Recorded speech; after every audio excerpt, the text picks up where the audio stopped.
you ready to explore the Hebrew roots of your Christian faith? Then grab your Bible and let's get started.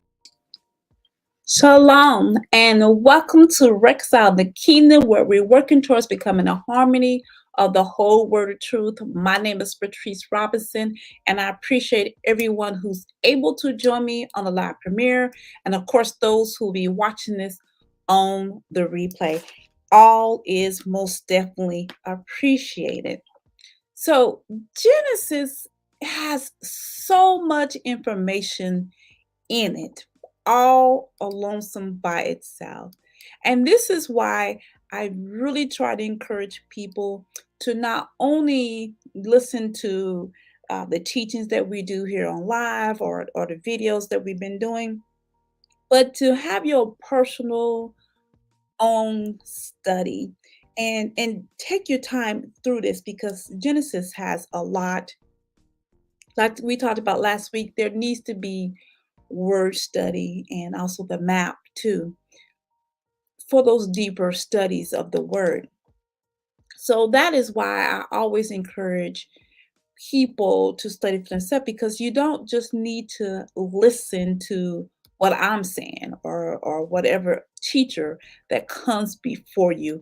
You need to be able to study these things on your own. But I hope you have been joining me. I hope you've been through the Torah chapter points from Genesis to Deuteronomy and back with me with Genesis Torah Studies, which means we go on verse by verse. And I'm hoping you're getting something out of it each time that we meet on Tuesdays at 7 o'clock p.m. And if you are here for your first time, second time, third time, consider hitting that subscribe button as we are trying to grow this family because this family is a group of people that have no problem, not afraid to challenge the belief systems they have been taught. His family is ready to search the scriptures and find out the biblical truth, not the non-denominational religious system things that are taught. So this is important, and this is what this channel is about. And this is why I do what I do, so that we can get some foundation of the word, that it will most definitely help you along the way as you continue on this journey with me. So I'm also not only encouraging you to hit the subscribe button on this channel on the YouTube, but I'm hoping that you joining me on Facebook, on Instagram, on Pinterest, and YouTube podcasts and Spotify. I'm hoping that you take the time out and join us then. Now, so at the end of this teaching, don't forget you have opportunity to ask questions. You can make comments throughout whatever social media that you are watching this or listening to this on. You must definitely consent that information. Even if you're watching this on the replay or listening to this on the replay, you're able to send those comments and I will see those and those questions and I will address them there. So we always start off with a recap. So last week we discussed how Abraham was obedient. He was obedient to the voice of Yehovah and willing to offer his begotten promised son as a burnt offering. We also discussed how Isaac himself wasn't a child that was willing to lay there and be offered as a burnt offering. And most of all, I hope that we was able to focus on the end where we was able to recognize that this event in Genesis chapter 22 that we went over last week is most definitely showing you a shadow picture of Yeshua, the son of Elohim, of the Most High. I also want to remind you, we did go into a short discussion on why I choose the King James Version, especially on Tuesdays for our Torah studies. And so you know the drill. If you have missed any of Genesis that we are on, because we are on episode 32 on today, you're welcome to go over to YouTube if you're not on there and see it on the playlist and get some information and some studies and join me on the playlist. So I hope you have your Bible in front of you, as I always say, so you can take notes with a piece of paper and a pen, have all the writing utensils that you need. This chapter, Genesis chapter 23, is actually a short chapter that we will be covering on today. And it has a lot of tongue-tying words, at least for me. So we're going to hit straight to the word, and that's Genesis chapter 23. And Sarah was 107 and 20 years old. These were the years of the life of Sarah. And Sarah died in Kirjahaba.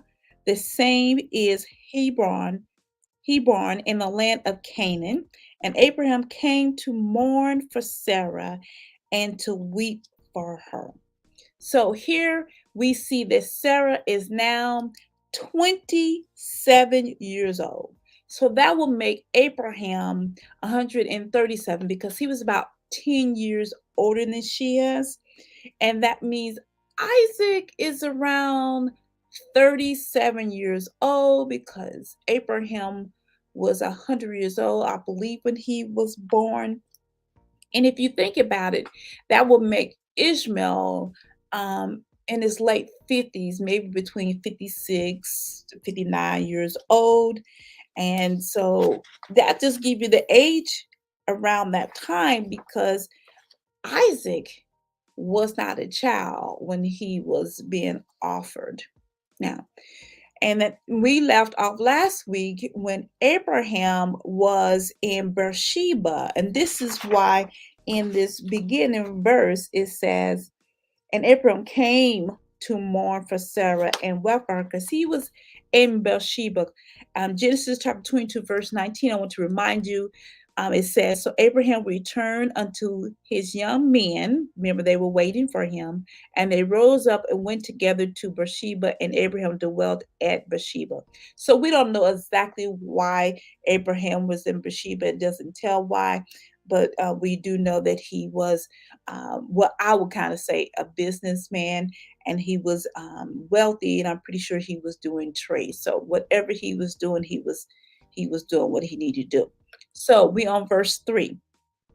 And Abraham stood up from before his dad and spake unto the sons of Heth, saying, I am a stranger and a sojourner with you. Give me a possession of a burial place with you, that I might bury my dead out of my sight. And the children of Heth answered Abraham and said unto him, hear us, my Lord. Thou art a mighty prince among us. In the choice of your sepulchres, bury thou dead, none of us that shall withhold from thee his sepulchre, but that thou mayest bury thou dead. First, we have the sons of Heth, and we need to recognize who they are. The sons of Heth, they are the firstborn of Canaan. And you find that in Genesis chapter 15, remember Canaan fathered Sidon and his firstborn and Heth. These people, the sons of Heth, acknowledge Abraham as a mighty person, and they was able to offer him whatever sepulchre that he wanted. Sepulchres that he wanted. And so it was just wide open. They recognized how mighty he was. Verse 7, and Abraham stood up and bowed down to the people of the land, even to the children of Heth. And he communed with them, saying, if it be your mind that I should bury my dead out of my sight, hear me, and entreat for me to Ephraim the son of Zohar, that he may give me the cave of Machpelah, which he hath, which is in the end of his field, for as much money as it is worth, he should give it me for possession of a burial place burial place amongst you. So Abraham actually had a place in mind in the land of Canaan that he wanted to purchase. After all, this land eventually will be given to his descendants. So why not buy the land? And instead of taking Sarah back to their family's land, which they came from the Chaldeans, um, back to that land, back to the family, because this land eventually is going to be to his descendants. Verse 10. And Ephraim dwelt among the children of Heth, and Ephraim the Hittite answered Abraham in the orders of the children of Heth, in the orders of the children of Heth, even of all that went in at the gate of the city, saying, remember, I'm going to stop here. Remember, those that are at the gate of the city. We talked about this previously. And when Sodom and Gomorrah, that Lot was at the gate of the city. Just want to remind you of that. We will probably discuss that more because I think it's somewhere else in this chapter. Now, my Lord, hear me. The field give I thee, and the cave that is therein I give it thee. And the presence of the sons of my people give I it thee, bury thou dead. Ephraim is of the same family from the Hittites, the Heth bloodline. They're all, the Canaanites. They too recognize Abraham and willing to give the land at no charge. But let's listen to what Abraham is suggesting. Verse 12. And Abraham bowed down himself before the people of the land, and he spake unto Ephraim in the audience of the people of the land, saying, But if thou wilt give it, I pray thee, hear me. I will give thee money for the field. Take it of me, and I will bury my dead there. So that's why he's offering money.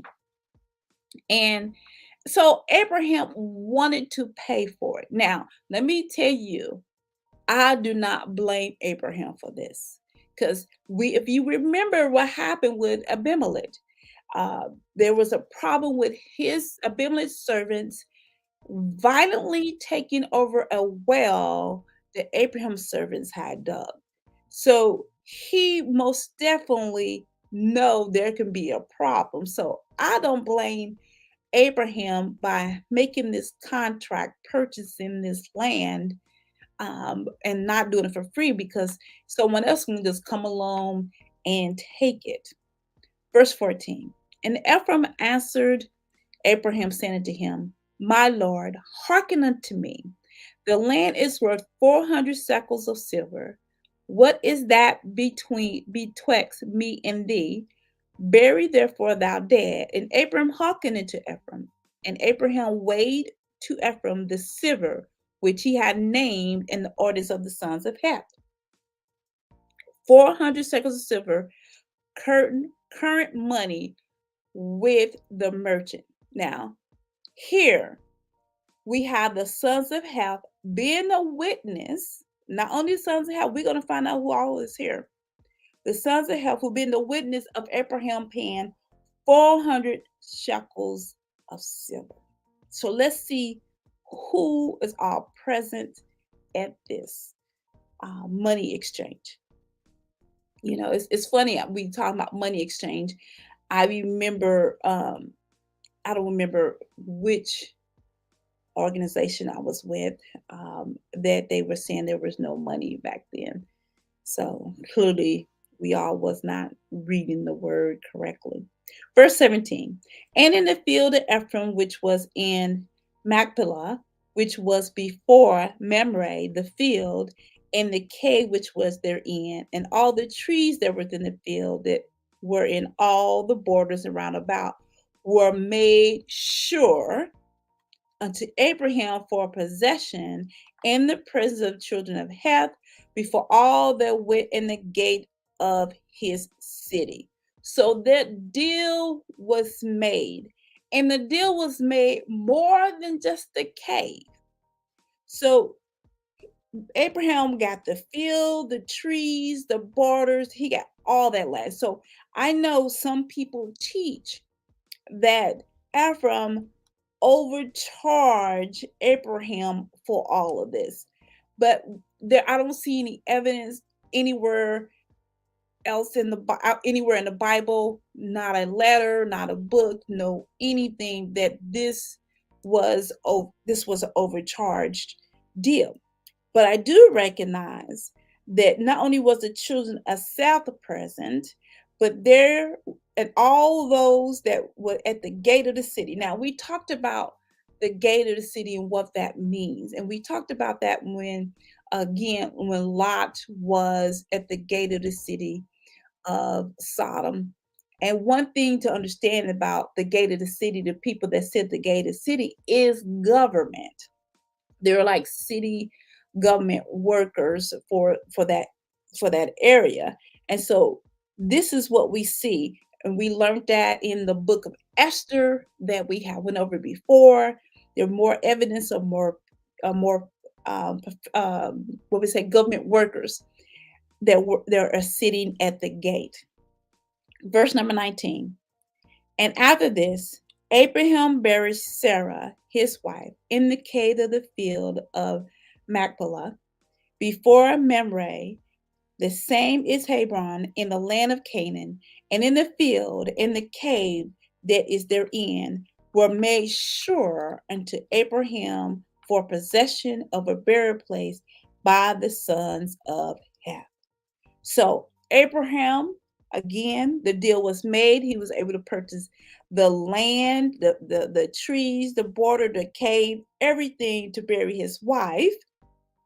And for this to be a family burying plot.